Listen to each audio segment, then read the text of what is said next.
Major Spoilers podcast covers news, reviews, and of course, spoilers, and goes into details about the topics discussed. So if you haven't read, listened, or watched the items we talk about, you might want to come back later. I'm Matthew. And I'm Steven, and you're listening to the Major Spoilers Podcast, the podcast for pop culture and comic fans just like you. In this issue, hey kid, you wanna buy an Energon? We're checking in with everyone's favorite Scottish laird that also wears a leather gimp suit with a disco collar cut down to the belt line, accentuated with a solid molybdenum full head mask. Why?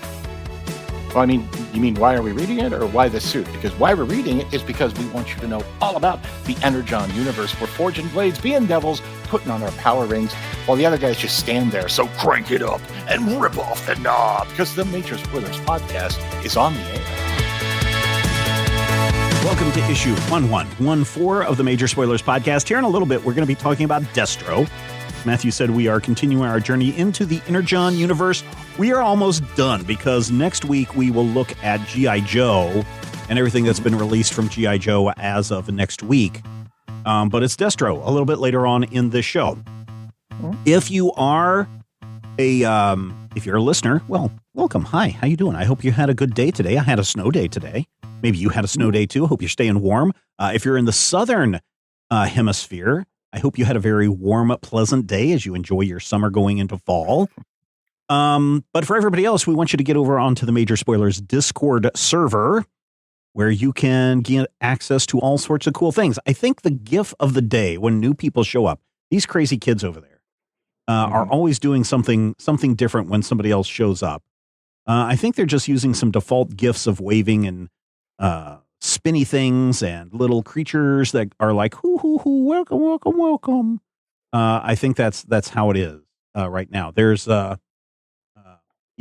person from Saturday Night Live doing a thing for you as you come in. A lot of cool stuff that's going on over there. A lot of really awesome people in the Major Spoilers Discord, and there's always something different to talk about. We don't have just one channel. We have a general channel for like, hey, I got a snow day today. Oh, nobody cares about you, Stephen. But we also have things like a comic book channel, a movie channel, a television channel. We've got a channel specifically for video games and RPG talk. We've also got channels specifically for our shows. Critical Hit, the Major Spoilers Podcast, Top 5, Legion Clubhouse, and so on and so forth. But then we also have secret channels that you can come over and dive into specifically for our patrons. You can go into the Patreon chat channel and talk about things that we were talking about on the pre-show that you get as part of your Patreon subscription. You can access the Patreon Critical Hit channel, where you get to talk about the show. Again, for people that don't know, we release Critical Hit a week early for patrons. Ooh. And so people jump in there and talk about all the cool things. I do kind of a mean thing this week on Critical Hit, confuse some people, but I found it kind of funny. And of course, Rob laughed. So, I had to do it. And then there's a whole channel just dedicated to the GM Roundtable and a whole lot more that you get when you become a patron. But for now, just head over there to the Discord server and just introduce yourself. Say hi. If this is your first time listening to the show and you're trying to find community, get over there to our Discord server. There is a link in the show notes. Just literally open up the show notes and you will see join the Major Spoilers Discord, and there will be a link that you can click on and it will open up Discord and you can join and people will be like, hello. And you can have, you can join our growing community of super awesome people. In the meantime, if this is the first time that you're listening, this is the part where we do comic book reviews. Matthew, Green Lantern Corps. Didn't you read this last week? Somebody, I think, read Green Lantern Corps just recently. It came out last week from DC Comics. What's going on with the Green Lantern Corps? Number one. The P is silent. Nope. Like when you're in the pool. Nope. That's Kilowaga's always always adding all the silent words. So it's, he calls him Jose and it's Corpse and Jalapeno. I feel like Corpse is an entirely different thing, but okay, I'll let you have this one. Green Lantern Corps number 1. This, I believe, is Green Lantern Corps volume 4 or 5. 47. I think it's 47. It's hard to say. This thing is lost. I said, didn't you review a Green Lantern Corps recently? Yeah, there's one from 2011. with the Green Lantern Corps #1 came out. There is another Green Lantern Corps #1 from 2021. So there's so much Green Lantern. We just can't get enough of that green stuff. Well, I'm going to tell you the great thing. First of all, getting enough of that green stuff has nothing to do with the energy of the Owens. And secondly, this book does something very interesting to me. And it is the first entertaining twist on the emotional spectrum in several years. So, and basically in the wake of the latest giant crossover, the Green Lantern Corps was destroyed. The Guardians of Oa are basically no longer in the regular universe, with the exception of two really young ones. And they have destroyed the power batteries for the other corps. So only the Green Lantern Corps has a battery. So the red and the orange and the purple and the ecru and the puce and the magenta lanterns. So you're saying that the Green Lanterns did a great reset? I'm going to no, because this thing happened. But in this issue, we open in deep space. There's no Green Lantern Corps. They're gone. And so everybody is busting heads. The United Planets, which you may recall was formed in like 2021, is already coming apart at the seams. The United Planets, formed by Superboy, of all people, has started to collapse. But fortunately, John Stewart is there. And John Stewart has brought with him refugees of the various corps. So Guy Gardner is here, St. Walker, who used to be a Blue Lantern, Kyle and Guy, and all of these other goobers. And Marfleas. Larfleas is not here. He's not here, Larfleas? Yeah. What about the little vomit cat? I hope he's here. I've not seen him. But Sojourner, the Lantern from Far Sector, is here. And of course, Simon Baz and Jessica Cruz, who were the big Green Lanterns in 2016 during the DC Rebirth run, are here. And Jessica has chosen a position of leadership. She is basically the captain of a Green Lantern Corps, which is, this is basically Hill Street Blues in space. Yeah. Jessica is the captain. John is the squad leader. And everybody is, flooping around. If you remember Teen Lantern, the girl who hacked into the Owen power battery in the pages of Young Justice like 5 years ago, she is in here. And the basic setup is the Lanterns are in space and they have decided they're going to start regulating and actually acting like space policemen again. And so something bad is happening on Tamaran, where the yellow energy that had powered Sinestro's fear-powered core is running crazy. Somehow, the emotional states of the planet Tamaran have tapped into the yellow spectrum.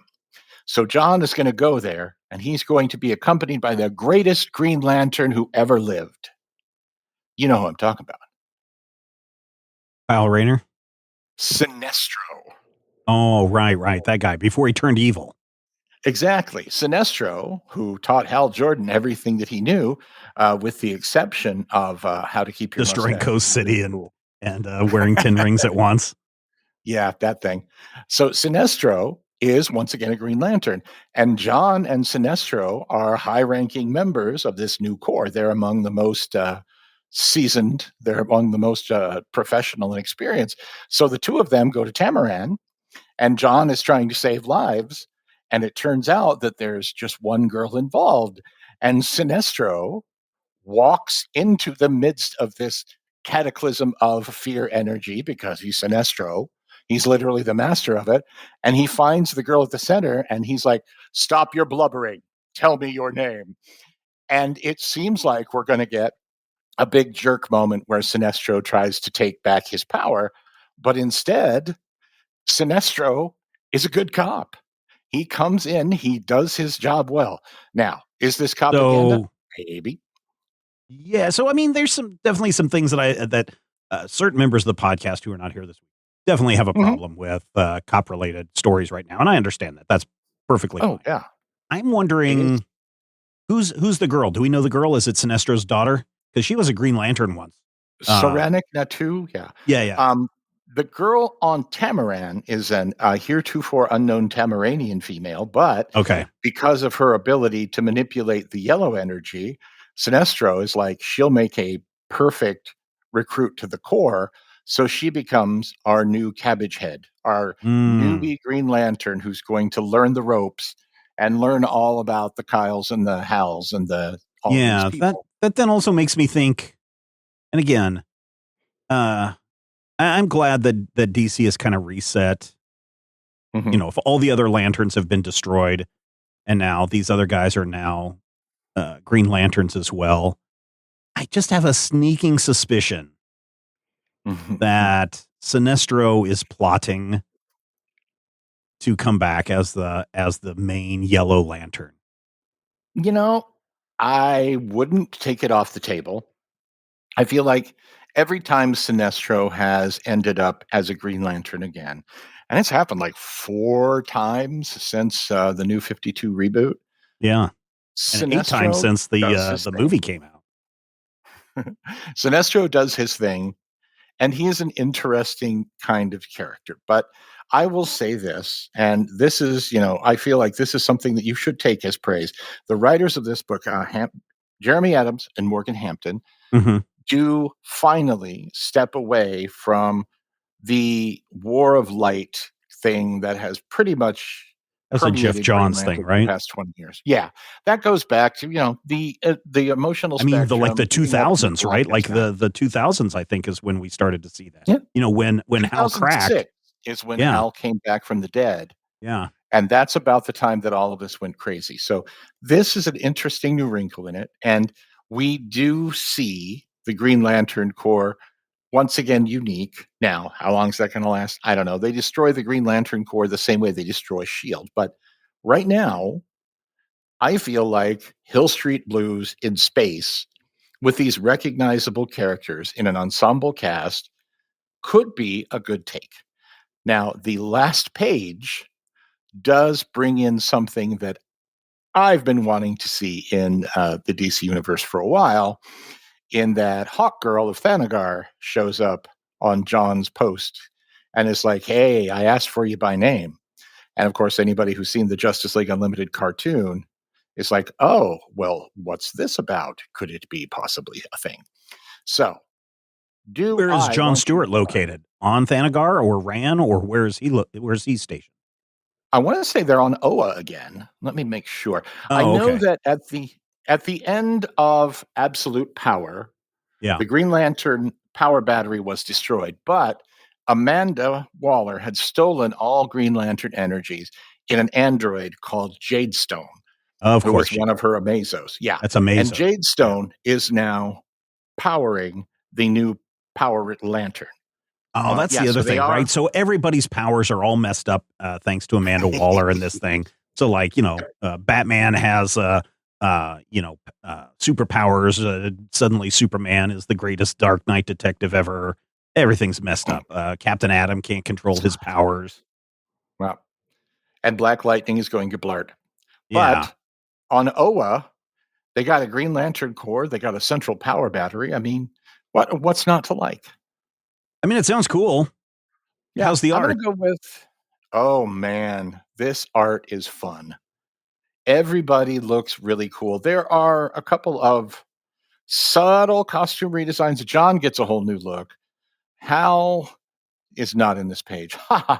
He's not in this book at all? That's probably good. Nope. He's in his own thing, though, right? Isn't he just in the main Green Lantern book? He has his own book, Green Lantern, yeah.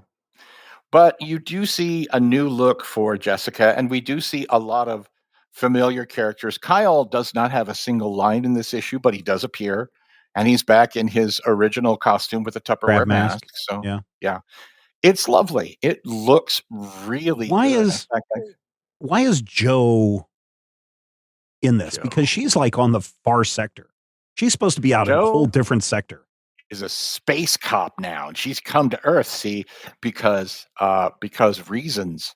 Well, I mean, if they're on Oa, I mean, that's the central location where everything spins out into the 3,600 sectors. But I know that she was supposed to be the Green Lantern of that sector. So maybe just because she's, coming to Oa, she's coming into headquarters or something. I just didn't know if she was still I don't know the if guardian the of that far sectors sector. are still sectors, to be honest. Oh, really? Mm. Yeah, Okay. I'm not up to speed on that part, and this issue doesn't really cover it, but Joe is in this because Joe is the best Green Lantern detective, and she's the cool, thoughtful one who understands people and reads people. She's probably going to have a scene in the next 5 issues where she has to interrogate like Ken Jarreau or somebody evil, which is fine. So, yeah, I feel like this really is just kind of assembling everything, putting some complications in play, and most importantly, showing us New Look Sinestro doing New Look Sinestro things. So at least for now, what we expect from Sinestro is going to be undermined. And I think that's pretty cool. I'm going to go with 4 slices of meatloaf for Green Lantern Corps, volume 17, number 1. I like this. It's very well drawn, very well written. I don't know if I'm going to stick around forever, but I'll give this at least 12 issues based on just the strength of this. Tomar Ray. This is not part of the review. This is just me suddenly making this realization that Tomar Ray was the Green Lantern in charge of Sector 2813, which was the home of Krypton. Mm-hmm. Was he the Green Lantern when Krypton exploded, or was somebody else before him? Because I wonder if he has like some kind of like remorse, some kind of like survivor's guilt or something for that. Yes, I'm pretty sure that Tomar was the one who was there. I don't remember where they did the story, but I know they did it. And it may have been during Alan Moore's run. And back in 86, 85, Alan Moore was writing Tales of the Green Lantern Corps backup stories. Oh, okay. Here, I'm looking. He's the one who created Steel, and he created Halika Ran. Yeah. But yes, Tomar Ray, I'm trying to remember now. Oh, yeah. Here's the story. So Tomar Ray knew that Krypton was unstable. He went to go get a compound called Stellarium, which is a really cool app on your iPhone for doing planetary and space type stuff. On his way back to Krypton, a yellow sun flared and blinded him. And so he dropped the Stellarium. And then by the time he regained his sight and was able to get any of the Stellarium that he could, when he finally got to Krypton, he got there just as it was exploding. Oh, that sucks. Way to go, Tomar Ray. Next time wear sunglasses. Well, and then he had the life choked out of him by Goldface. Although his son, who is entertaining Tomar 2. Yeah. And his son, not Tomar TW. 3, Tomar 4, Tomar 5. Yeah. Tomar 2 exists, but I didn't see him in this issue. He may be part of the Corps again. We'll find out. I'm sure that, like there's 3,600 Green Lanterns if they still have the sectors. See, I don't think they do. I don't know. But I don't know. All I know per sector in the last layout, so there were 7. Oh, the 7,200. That's right. Yeah. 7,200. Everybody had a partner. That's right. I like the idea of the sectors because if you are patrolling, if this is the police procedural, and you have partners, then they're going to have to patrol certain sectors. So they're beat. So I don't mind the sector designation. Mm-hmm. I don't know. I have yet to see whether or not they have sectors, but this is the first issue, so it's entirely possible that that's still in the works. Yeah. And for people wondering, Earth is in Sector 28. Nerd. I know, right? There's a really cool song. There's a Green Lantern song. It's a great song. It's kind of like a Filkish song. It's called Ring Capacity by Kirby Crackle. You guys should go and check this song out. It is fantastic. And it's just literally the chorus is just rattling off percentages of the power ring going up and down as the Green Lantern is fighting. But it does start out by saying that you're the Green Lantern of Sector 2814. 22%. Yeah. It's like that. Yeah, it's really good. It's well done. And there's a video of it. Go look on YouTube for Kirby Crackle. ring capacity, and you will find that. All right. This week for me from Dark Horse Comics, there is a brand new comic out from James Tynion IV, Steve Fox, and Peter Kowalski.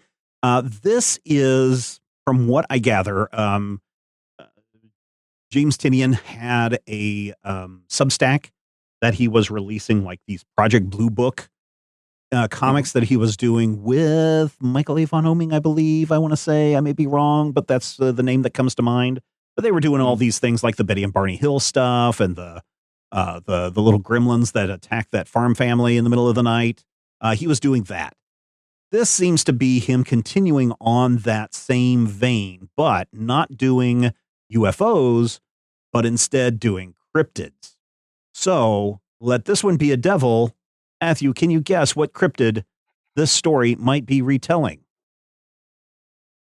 The Jersey Devil. It is absolutely the Jersey Devil. So this is the first part of the Jersey Devil story. I think this is a 4-issue miniseries.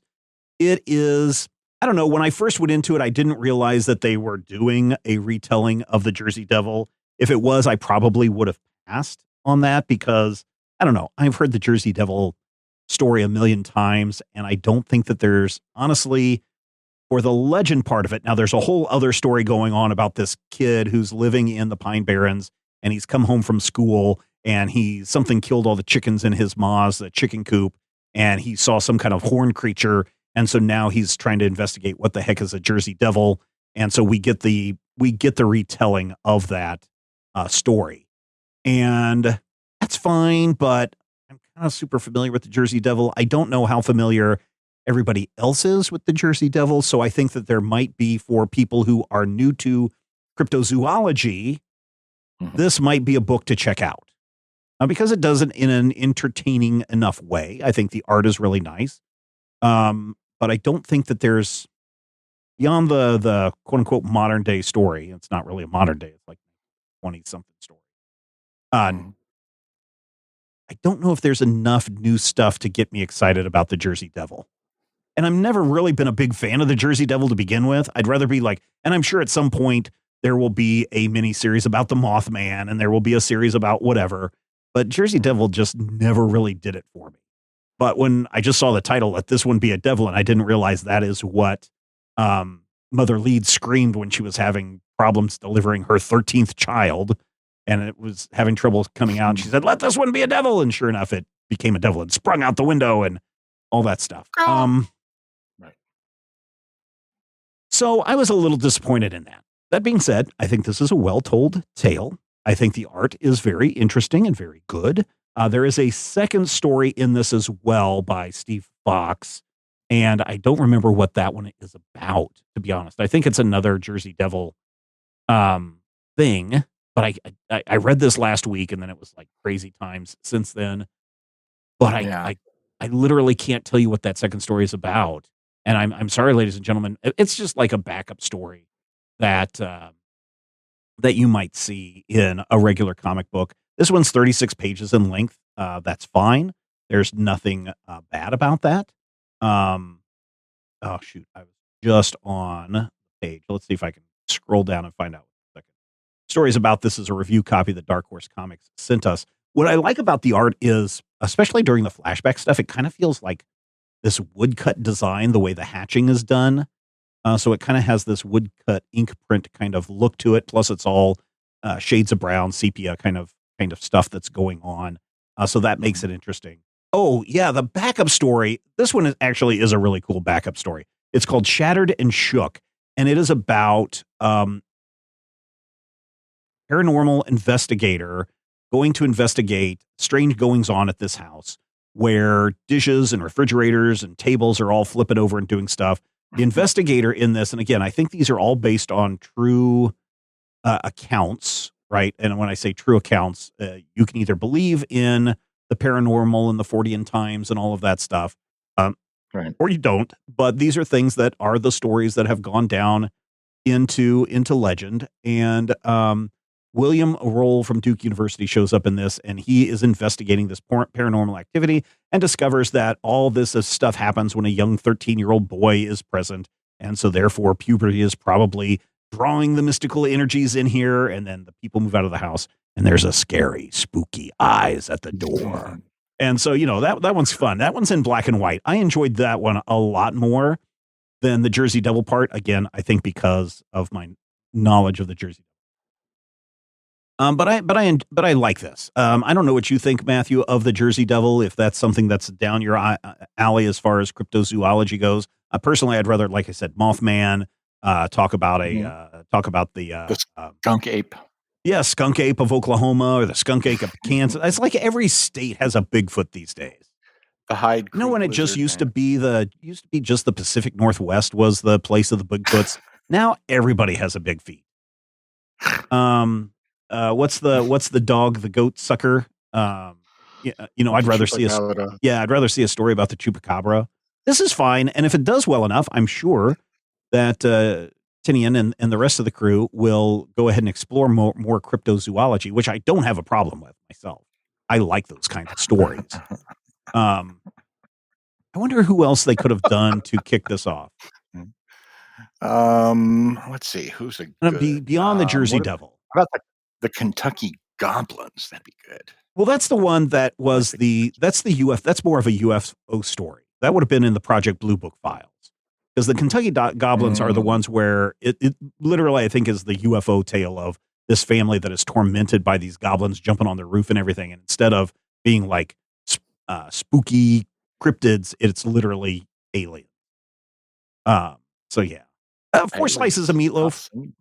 4 slices of meatloaf. It's a solid book. If you've never know anything about cryptozoology, this might be a good place for you to start.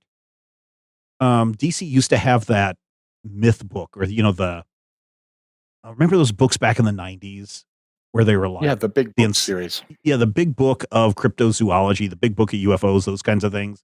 If you can find those books, which I think they're harder to find, that would be a better place to start. But if you're wanting to get into the paranormal stuff, I don't know why James Tinian IV has suddenly latched onto that in the last 5 years. But he does a lot of really cool stuff. But I mean, this recounting of UFO and other stuff is good, I guess, to keep the stories alive. I mean, we don't have Art Bell anymore. Ian Punnett died. Yeah. Oh. Yetis. You do a Yeti. Yeah, Yetis. What about what is the thing? The frog, the Ohio frog boy. I don't know his name.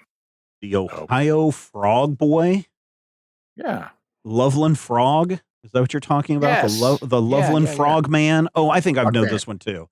I'm sure it will pause it. This is the one where maybe they've had multiple sightings. My understanding is somebody was driving down the street and they just saw this shape walk across the road, and it was a couple of feet high and it just walked across the road, and the guy just stopped. And he said it crouched down like a frog and then disappeared. That's the only thing that I know about. I think, hey, James Tinian, if you're listening, because I know you are, I've got a story for you to cover. It's not cryptids. It's ghosty. So you may not be doing ghosty tales right now, but you should do one on the Blue Light Lady. No, she's too terrifying. No, she's not. One of my students is actually doing a documentary right now on Blue Light Lady. So. Terror. Yep. All right, everybody. Thank you to everyone who supports the show and all the shows in the Major Spoilers Podcast Network, including Critical Hit, which you can get a week early when you become a patron over at patreon.com/Major Spoilers. $5 a month is all we're asking, and you get access to so much bonus content. This past week, I released what could quite possibly be the dumbest game show we have ever done.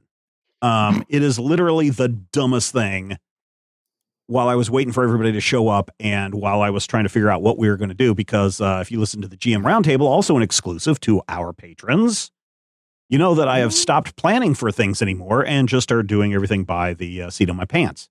And so we've got the dumbest game show, which also led to a fantastic little rap that Rodrigo did that is up there as a standalone file. If you want to hear about the L-shaped vestibule, it's there. Or maybe you just want to hear me talk about the state of ownership of your stuff. Like, if you're a creator, what should you be doing? I pontificate that this week on the Major Spoilers Podcast pre-show. which you can get, again, when you sign up at the silver level membership. You get access to that and thousands of hours of bonus content for just $5 a month. What are you waiting for? Sign up today. Keep this show going far into the future. Keep the site going. Keep the company going. We're looking for 1,000 true fans, and buddy or babe, you might be it. Or dude or madam, you might be that person to hit the big 1,000th paid patron. Ooh, we should do something, Matthew. What do you think we should do for the 1,000th patron? I tell you what, here's what I will do. And somebody's going to have to remind me of this because I don't think this is going to happen this week. But whoever's out there listening, if you become the 1,000th patron, the first person to get us across that paid patron mark, I will get you the original Critical Hit Crew t-shirt, which has been out of print for a decade now or more. I will get you a Major Spoilers mug, a bunch of stickers, a phone call from me. I don't know, maybe something else that we can do when you become the 1,000th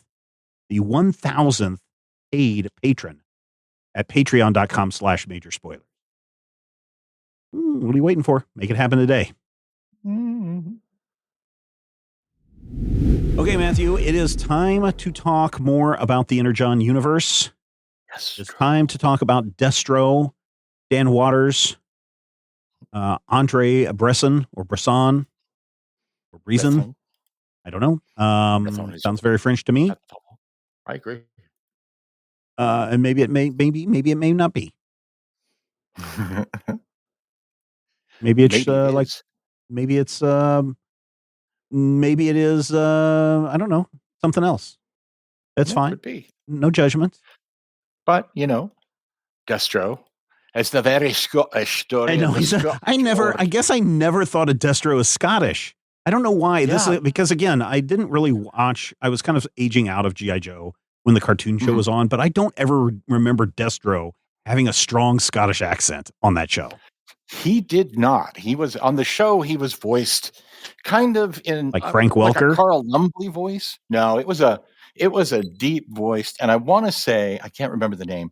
The gentleman in question had this voice here. Yeah. And Destro was Scottish in the comics from almost the very beginning. The Scottish bit goes back to the early issues of G.I. Joe, but it's one of those things that you just can't hear. And I will say this about this issue. If you were to think and you were to say to yourself, hey, if you were Laird Destro of Clan Destro, first of all, why would you dress like that? And second of all, they explain. Nobody tries to throw you out. Yes, they explain to him. If you ever wanted to know why Destro has a silver head, wears a silver mask, he comes from a long line of Destros. And he's the 24th Lord Destro. Yes, and going all the way back in time, the very first Destro was also an arms dealer, and he was selling arms to both sides, and they found out or something, and then the king or the vicary or whoever was just like, how dare you do this? And the original Destro was like, listen, you can kill me if you want, but then that means you're not going to get your weapons. The other guys aren't going to get your weapons. How are you going to wage war? How are you going to make money if you don't have me around? And the king or the vicary or whoever was just like, fine, we will burn this iron mask onto your face for eternity. And we shall call it Chekhov's Iron Mask. Because that does come up at the end of the volume. It does. But so Destro wears it as a source of pride, right? That is his thing. Now, whether it is an actual metal mask or if it's like a lycra spandex, thing that might come out of the 70s or some kind of a luchador arena, they never really explain that either. But Destro also has a cousin / brother or something. He does. His cousin is actually the heir apparent to the fictional country of Darklonia. And this all goes back old school to G.I. Joe. But Darklonia is this European duchy. And in the very first issue of Destro, we see him using his battle android troopers to overthrow Darklonia and put his cousin on the throne just because there's money in it. And that cracks me up for some reason. Well, and so I have talked before that I like a good villain. I like a good villain that we can boo at. I like a good villain that we can hiss and throw popcorn at the screen. But as I said recently in one of the interviews that I did, Matt Hawkins, I believe, Higgins, the Higgins interview, where we were talking about how we both do not like when villains are elevated to emulation, where people want to be like Darth Vader or want to be like the Stormtroopers or want to be like fill in the blank. I think today on Variety, there was an article where, let me find his name really quick. I think it's, let me find his name. It was a fascinating little read because he was basically like the creator of Breaking Bad is just like, hey, in light of our current political environment, can we maybe not make villains aspirational for viewers? And I kind of feel, and I've been that way for a long time, right? It's great if you want to dress up as a stormtrooper to play the bad guys. But when people like welcome the stormtroopers with open arms at conventions and get really excited about the 501st walking down with Darth Vader, and they're just like, welcome stormtroopers. We love you. That then to me is just like, oh, if you wanted to take over America, some fascist dictator, all they have to do is dress their troops up in stormtrooper uniforms and we would welcome them with open arms. And I mean, am I wrong? I don't think I'm wrong there. I think we really are in that situation where, you get a Hugo Boss type person who can design a snappy costume, and then the Nazis are in charge of everything. And if people don't know what I'm talking about, go look up Nazi uniforms and who designed them. And you're like, Hugo Boss? That Hugo Boss? Yes, exactly. Hugo Boss. I think it's Hugo Boss. Yeah. Something else. Yeah. About this particular story that I really appreciate. Well, I was going to say, before we get into that, let me finish up this little mini rant that I have here. Oh, sure. That's my concern about this volume is they almost make Destro too likable because he's an arms dealer. Cool. And this whole volume is him fighting Tomax and Xamot over who's going to control the arms race and who's going to be selling stuff to Cobra and who's going to do stuff and who's got the Energon. And you almost have sympathy for Destro and want him to win. Surprise, he does win. But I think that's starting to get into that slippery slope territory, just like with Cobra Commander. Cobra Commander is vile. There was nothing in the Cobra Commander volume that made me want to go, yeah, this Cobra Commander's okay. Destro, though, they kind of start pulling on some strings that make you go, this guy could be, the hero that we want to do the good stuff. And he's not. No, and I think it's very kind of adult storytelling that we're seeing here because Cobra Commander is in this volume as well. And he tells Destro, look, your side projects are slowing down our army and our projects. And Destro is like, I don't work for you. Yeah. My projects are my projects. I will be happy to ally with you to take over the world and profit. So it's almost like three villains when you count Tomax and Xamot. Like an oligarchy. Yeah, but you have three guys who are kind of at odds, who don't have the same goals, but they're all aligned because they're aligned against somebody. In this case, they're aligned against, Western hegemony or whatever. Yeah. Almost like an axis, almost like an axis of evil. Whoa. And I don't know that Destro he is definitely a charismatic character. And I feel like he's a very charismatic lead, but he's also very prideful and he's a little bit stupid. And even though he outsmarts Tomax and Xamot. Yeah, but those two, come on. Right. And he doesn't outsmart the other woman who then turns out to be, somebody from G.I. Joe lore. Is she also she's also a main character type person that everybody would know. Serpentor or whatever her name is. Astoria, that's her name. Yeah, Astoria ends up being Chameleon. And Chameleon is one of those silly characters where at one point they were making an Uh-oh. Lost me. While we wait for Matthew to rejoin, only certain people will get action. this. But I was very disappointed that we did not get Destro and the Baroness practicing their clarinets in this volume. That's just me. But let's see now if Matthew has returned. Matthew, have you returned? He is still not returned. So they're taking. Have I returned? You have returned. Welcome back, Matthew. Yeah. What'd you hear? I don't know. I wasn't paying attention. I was waiting for the moment for me to slip in my Destro and the Baroness practicing their clarinet bit. So there you go. Okay. I mean, you were gone for a good 30 seconds. So okay. Sometimes I have the attention span of a goldfish on this show. Right. That's fine. So I probably have undiagnosed ADHD or something. Oh, I've diagnosed it a long time ago. Chameleon is a character from G.I. Joe who is based on an action figure that was the Baroness, only they couldn't call it the Baroness. Mm-hmm. So basically, it's a Baroness palette swap, and they've taken her and put her in the Baroness's role because, as we remember from Duke, the Baroness is otherwise occupied. So literally, they're giving us the Baroness without giving us the Baroness by using an action figure from 10 years ago that is the fake Baroness. And I'm just, that level of metatextuality while pulling together this story makes me happy. I do like that.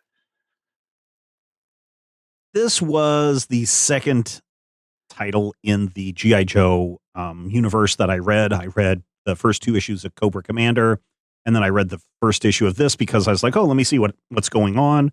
And I didn't care for this one as much, at least from the first issue standpoint. I didn't care for this one as much as I liked the Cobra Commander.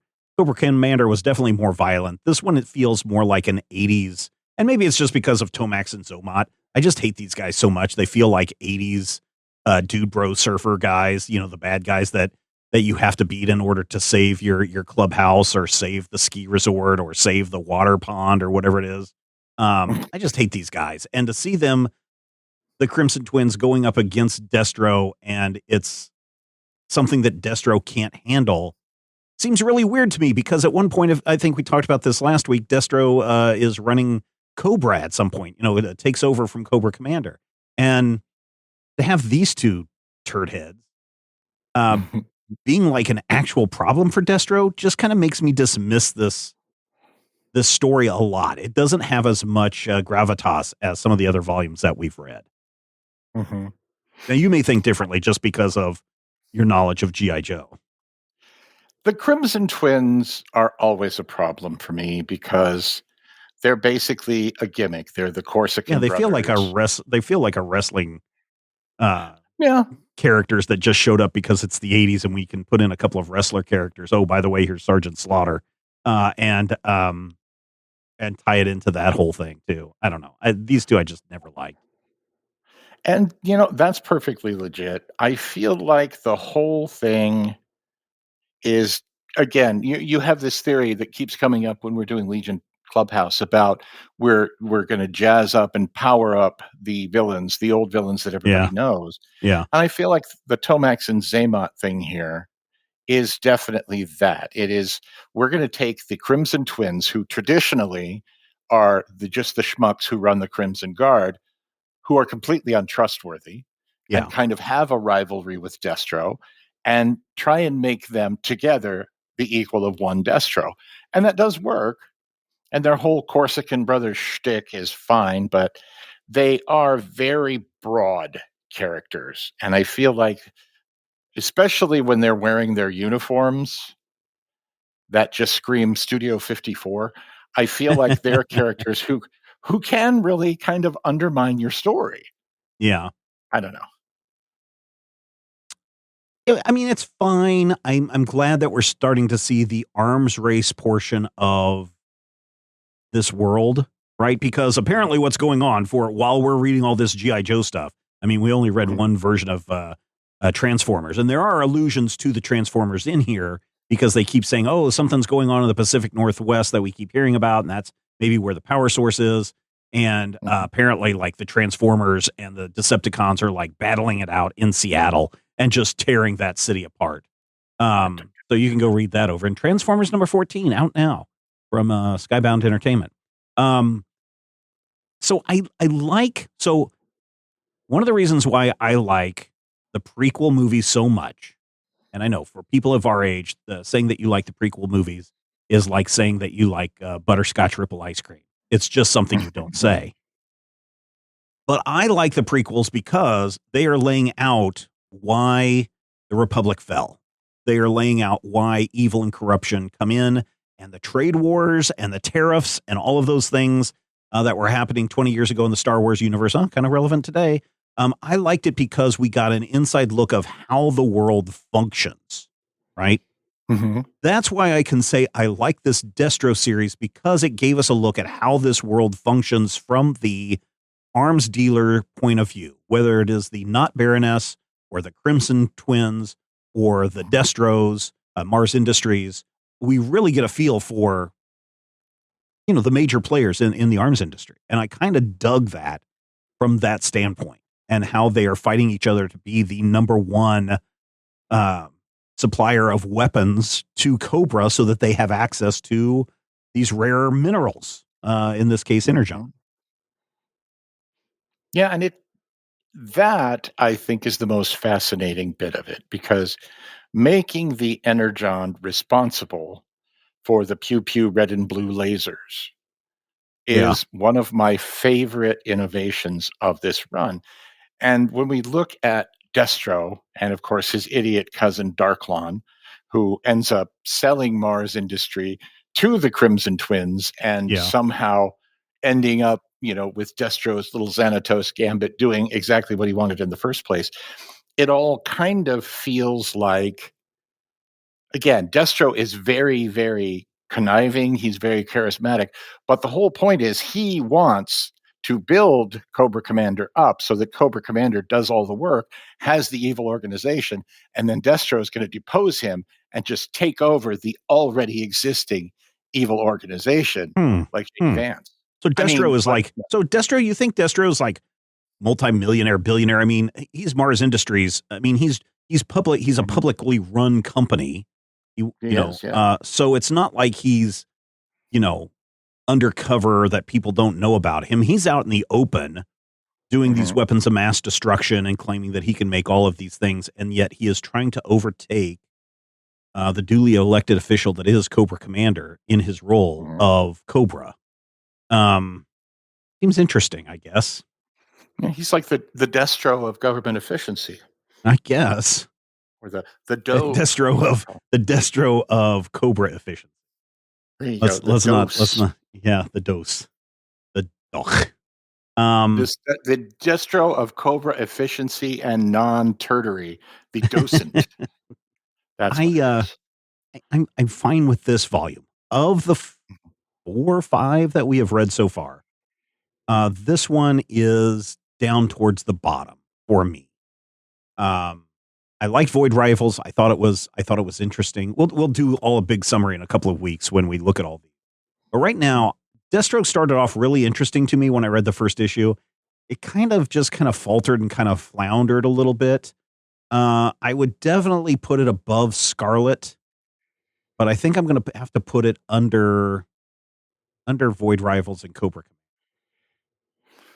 I would agree. I feel like the setup kind of really gave me an expectation of more open warfare. And what we kind of got was behind the scenes political intrigue stuff, where you would think that 2 guys who dress like Denny Terrio at the height of dance fever and can only be told apart by the scar, and another guy who dresses an awful lot like a disco bondage sort of Kevin Costner looking thing, you'd think these guys would have more go out and pew pew pew fight. But on the other hand, that is really kind of unexpected in a comic book story. It's very 80s. I just want to say it just feels very 80s to me. The only thing that's missing is what's his name, who ran for president driving in the tank. Michael Dukakis. That's the only thing that's missing from this issue is Michael Dukakis in one of the M.A.R.S tanks. Destro comes from 1984, so Yeah. I'm just saying. Well, you know what we forgot to talk about? There's a giant AI space laser that Destro has to nuke out of orbit as a main plot point of the story, which doesn't show up until like the last issue. Well, part of the problem that we've had is the Battle of Endura troopers are, oh no, they're acting up and they're broken. But it's not that they're actually broken. It's that there's an evil AI, which may or may not be something related. It is, by the way, but there may or may not be something related to Cybertron. And you just, Does that then start to complicate things when we get into this? I mean, we're getting ready to go G.I. Joe next week, the first 4 issues, not the entire first volume. But does that start to complicate things where I don't want your chocolate in my peanut butter? I don't want my Cybertrons in my bats? I am not a good person to ask about chocolate in peanut butter because I believe that a hat on a hat just makes for a more stylish hat. But I will admit that having the secret AI pop up and be, Project Overkill and force everybody into position and turn this girl Astoria into a faux Baroness and give Tomax control of Destro's company and Darklon getting his face melted off. It really does feel like now I'm in 3 cowboy hats, which again, it's a complex story. It's meant to be, I feel like it's supposed to have kind of a Succession thing where everybody is manipulating in their own way and going back and forth. But it is a lot. It's a lot. And if you're the kind of person who believes that if you're the person who loves it when they rebuild a universe and everything comes from the same source, like the original Ultimate Universe, then yeah, that's a big problem for you. If you're someone weird like me who likes it when it's just like, okay, so this guy's a ghost and this guy's a robot from another world, and that girl over there, we're pretty sure she's a vampire, then those are the kind of, things that are going to pop up in a world where G.I. Joe is fighting the forces of Cobra and also giant robots. And I'm sure Rom will show up at some point. No, I don't think so. Rom is... God, what is going on with Rom? Rom is still has back at Marvel, actually. Yeah, see, that's it was. I don't know if Rom still is at Marvel. That's the problem. Marvel at least finally got the ability to release Marvel or release their story, so that's nice.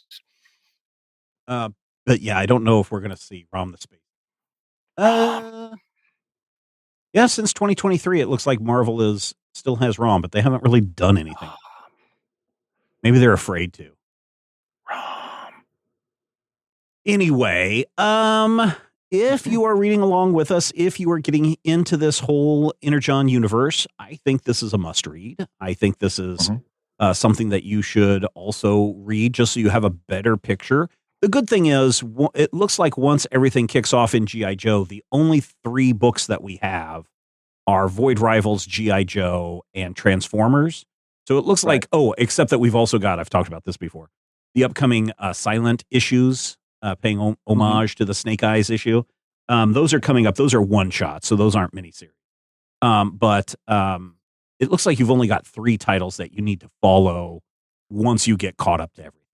So I'm not too concerned about, oh my gosh, I'm going to have to continue to find Scarlet and Duke and all these things. No, you really don't. These are going to be all in those 3 titles and will live there indefinitely. I really think that these I shouldn't call them one-shots, but these miniseries are necessary to understand where the new G.I. Joe universe is going and how that all fits in with the Transformers and how that fits in with giant space conspiracy theory stuff.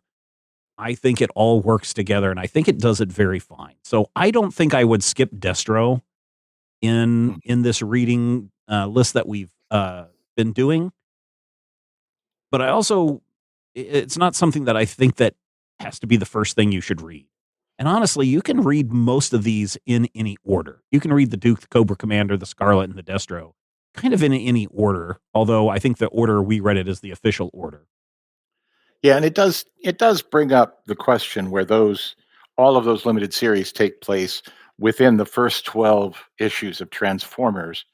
And I feel like trying to place that and get it all together, the timeline is a little cramped to me. But even there, that's more of an external concern. I feel like you can read this. You can even read this as a standalone if you're the sure. Yeah. And if but you I are, think why? His chest. I mean, Destro Discord has is a what I'm killer trying to chest. suggest people to do is go over to the Okay. Discord and tell us why you Go to love Discord and tell us why you love Destro's ripped Yeah. abs. Yeah. Final thoughts for you, Matthew, on this? I agree with you being, if not the least, definitely the one that I like the least. And I don't want to damn it with faint praise because it's fun. It's a good story. Oh no, it's fine. It's solid. Everything is solid. The art is solid. The story is solid. Everything is solid. It just didn't strike it out as the other. Yeah, and that is kind of, I think, by design. I feel like these stories have each kind of reached into different territory. And the thing that I really appreciate about the Destro Limited series is that it takes some big swings and makes some changes that I think are going to give us a stronger G.I. Joe, Energon Universe, whatever we're calling it. And I feel like the takeaway from this is really the kind of thing that in the 80s might have been a story in an annual, but in this case was allowed a little more room to breathe. Mm-hmm. And I feel like that's good. I like that. I like seeing, the commander now doing his commandery thing and, Tomax and Xamot getting their faces blown off or whatever. It's all nice. Yeah. But I also feel like this is the first time I've felt like some of the deep cuts were a little too deep. And that may not be everybody's experience. So I feel like this is good. It's a well done book. And if it weren't for the fact that we've had 4 really good or 3 really good and 1 that I think was honestly great series leading up to it, I feel like it might seem less like I'm saying this is not good. It is good. And yeah, so, I mean, it's enjoyable. It really is enjoyable. But yeah, in the greater scheme, we'll do a bigger wrap up here in a couple of weeks. But that is where we're going to wrap up this week's issue. Thank you, dear listener, for being a part of the Major Spoilers experience. If you found some value in what we're talking about, how about giving a little value back to your friends here at Major Spoilers by becoming a patron at patreon.com/Major Spoilers, where you get access to thousands of hours of bonus content, including this week's Major Spoilers podcast pre-show. Find out more at patreon.com/Major Spoilers. So until next time, remember, we know that you love comics and we do too, and we will talk with you soon.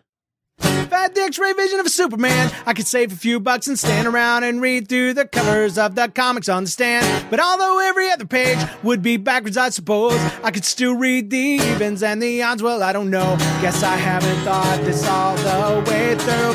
Plus, as soon as the comic book store guy knew, he kicked my butt out on the corner. What a major spoiler. What a major spoiler. Think about a better way. If I was hulking green or gray, I could just bust through that brick wall, take their comic books away. But then the little meat would deal with all the tanks and bombs and guns. Have you ever tried to read a series with all that going on? Guess I need to rethink this plan. How would I bag and board my comics with such huge hands? Guess I already told ya. What a major spoiler. What a major spoiler. Yeah, yeah, yeah. What a major spoiler. What a major spoiler. If I'm Stark Raven rich like a man of iron, I might not be surprised to find that I might actually have the heart cold to follow an entire storyline. But would I really even need to read up on all those escapades? I mean, who needs such distractions when your sister's such a babe? But the downside is such a beast. Being shot up in a fun bee in the Middle East with a gang sign throwing soldier. What a major spoiler. What a major spoiler. Yeah, yeah, yeah. What a major spoiler. Whoa, whoa, whoa, whoa. What a major spoiler. This podcast is copyright 2025 by Major Spoilers Entertainment, LLC.